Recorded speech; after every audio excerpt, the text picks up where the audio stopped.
que cela ne vous disait pas trop, vous seriez venu à Minsk et Vladimir Vladimirovitch et moi vous aurions accueilli à Minsk. Enfin, je plaisante. Il dit, je n'exclus pas une telle rencontre. Je dis, alors il faut appeler Poutine. Venir s'asseoir, parler d'homme à homme. Eh bien, il a commencé là-dessus. L'Union européenne, il faut consulter. Je dis, attends, tu es un Aksakal, tu es au pouvoir depuis tant d'années. Et là-bas, qui est Smers? Un tout jeune politicien. Starmer ou Stermer, comme il s'appelle, lui aussi est tout jeune. Qui va discuter? Ils sont tout jeunes. Vitaly est même une femme, Premier ministre. Vous voulez confier ces responsabilités à une femme? Toi, Aksakal, tu commences à t'agiter.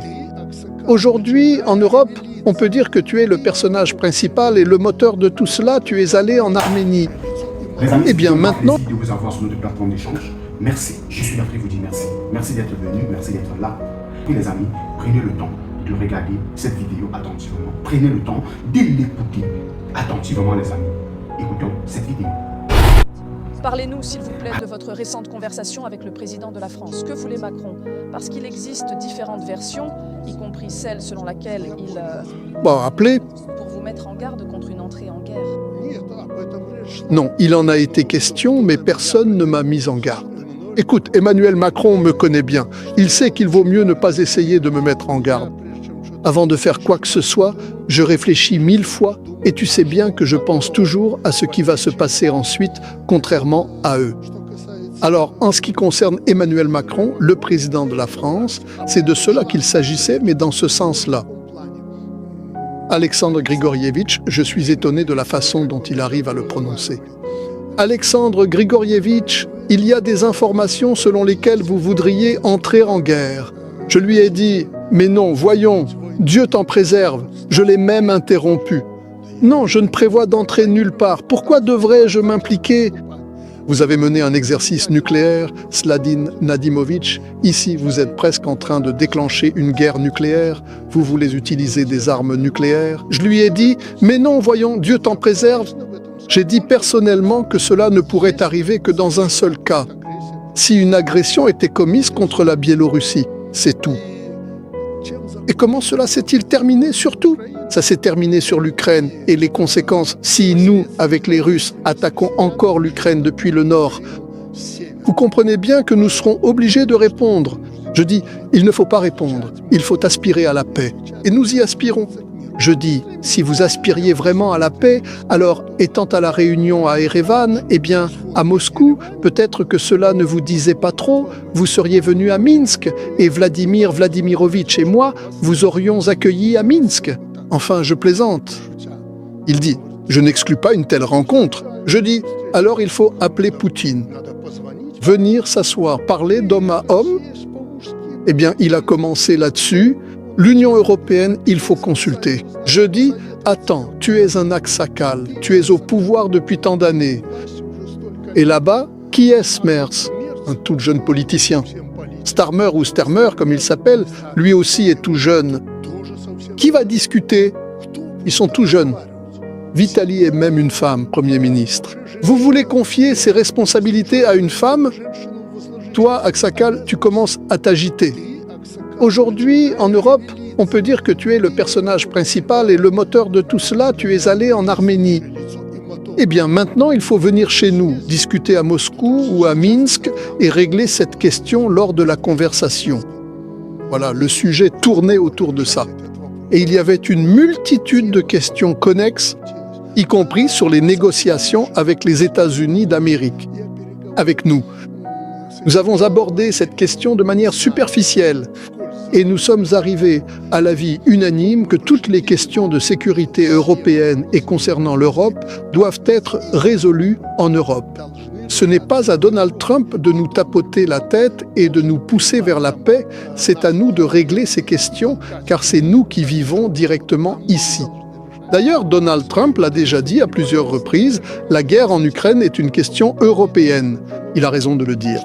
Et nous devons avancer dans cette direction et prendre les décisions nous-mêmes, sans attendre que quelqu'un, comme vous savez, prenne des chatons morts, nous asseye à une table quelque part et nous force à résoudre ces problèmes. C'était donc une conversation amicale, agréable, même si elle a duré 1h40. Nous nous sommes rappelés nos discussions passées, etc. Mais que quelqu'un me force ou m'oblige, non. La seule chose, c'est qu'il m'a fait une demande. Je lui dis, écoute, nous parlons ensemble, c'est pratiquement une communication ouverte. De quoi pouvons-nous parler, toi et moi? Après Erevan, tu n'es pas venu à Moscou, tu n'es pas venu à Minsk. De quoi parlons-nous? Il me dit, Monsieur le Président, pouvez-vous recevoir mon représentant de confiance et discuter avec lui pour qu'il vienne et m'expose tout cela? Je lui dis, s'il te plaît, si tu as peur de venir à Minsk, envoie ton représentant de confiance. Il y a quelques jours à peine, lundi, mardi, je ne me souviens plus. Cette personne sera ici, je ne veux pas citer son nom de famille, il a donné les coordonnées. Et nous aurons une conversation sérieuse avec lui. C'est son homme absolument digne de confiance. Il est au courant de tout. Je vais lui exposer en détail tous les problèmes qui existent. Et il a terminé en disant ce que je peux, ce qu'il peut faire. Et ce que nous, dans l'Union européenne, pouvons faire pour normaliser les relations avec la Biélorussie. Je lui dis, écoute, c'est plus que ce que tout le monde sait. Eh bien, l'engrais potassique, il a aussi mentionné autre chose. Je lui dis, oui, voyons, ne t'en fais pas.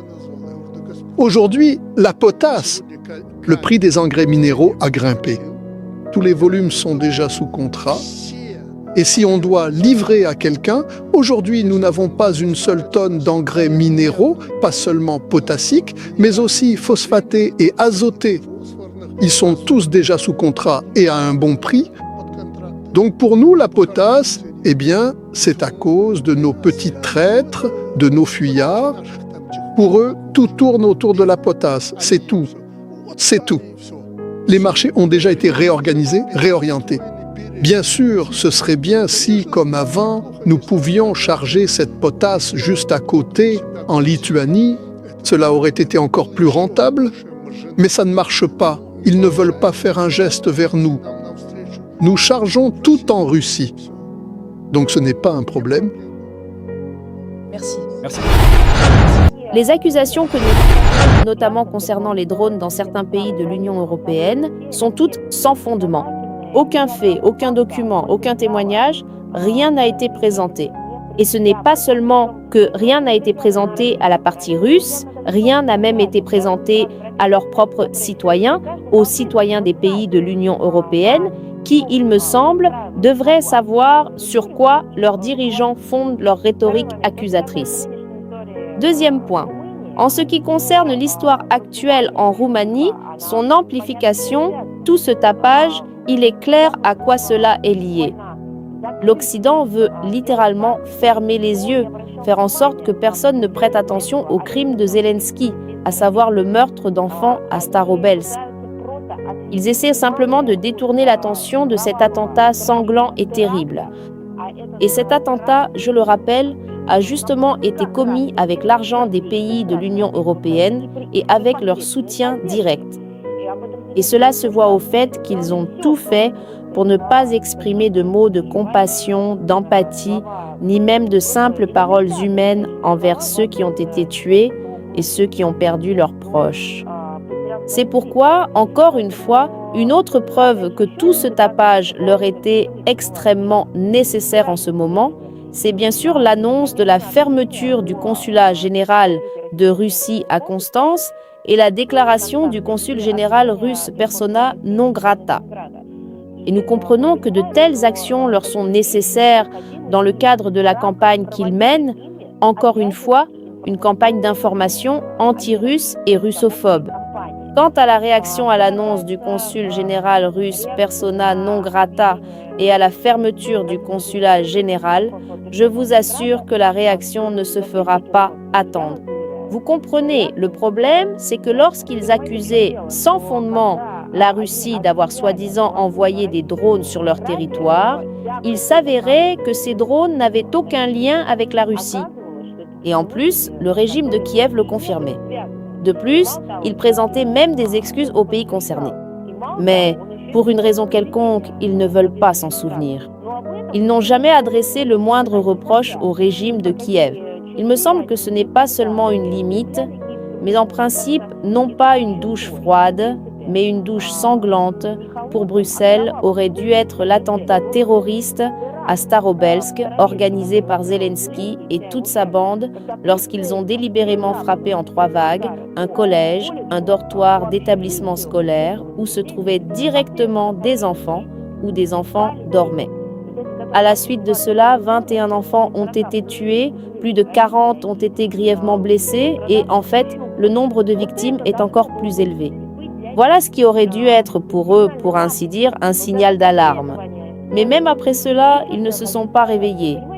Et encore, ce que je veux dire, vous comprenez, ce qui est le plus étonnant, c'est que l'Union européenne, la réaction de toutes ces Ursula von der Leyen, Kaja Kallas, de toute cette polyphonie absolument inadéquate de l'UE est présentée comme si l'Union européenne n'était absolument pas partie prenante des événements dramatiques qui se déroulent sur le continent européen. Comme s'ils n'avaient aucune idée de qui reçoit et d'où provient l'argent qui va au régime de Kiev. Comme s'ils n'avaient absolument aucune idée de qui fournit des armes au régime de Kiev ou finance la production d'armes par ce régime. On a l'impression que ce sont juste des balbutiements d'enfants complètement déconnectés du contexte. En réalité, ce sont eux qui, chaque mois, prennent en masse des décisions sur la livraison d'armes et l'allocation de nouveaux fonds pour poursuivre le carnage. Ils tiennent des réunions dans les groupes de Rammstein et dans d'autres formats. Ils ont créé une coalition de volontaires. Ils sont entièrement impliqués dans la militarisation de l'Europe, désormais même dans un format extra nouveau. Ils ont accordé à Zelensky une indulgence pour utiliser leurs propres armes à n'importe quelle fin et, comme l'a récemment déclaré l'un des représentants euro-atlantiques, du moment qu'ils les utilisent dans la bonne direction, et maintenant ils s'étonnent que cela les atteigne aussi. Qu'y a-t-il donc de surprenant ? C'est vous-même qui avez provoqué tout cela. Vous faites tout pour maintenir cette ébullition à la température voulue, en alimentant sans cesse ce feu, non seulement avec du bois, mais en y versant littéralement du kérosène et de l'essence. Alors les amis, dites-moi ce que vous en pensez en commentaire. Dites-le moi, et je serai ravi de lire vos commentaires. Partagez. C'est ce que nous partageons sur cette page, sur cette chaîne, est important pour vous. Likez, commandez pour nous encourager. Je vous remercie. Je suis Afrique.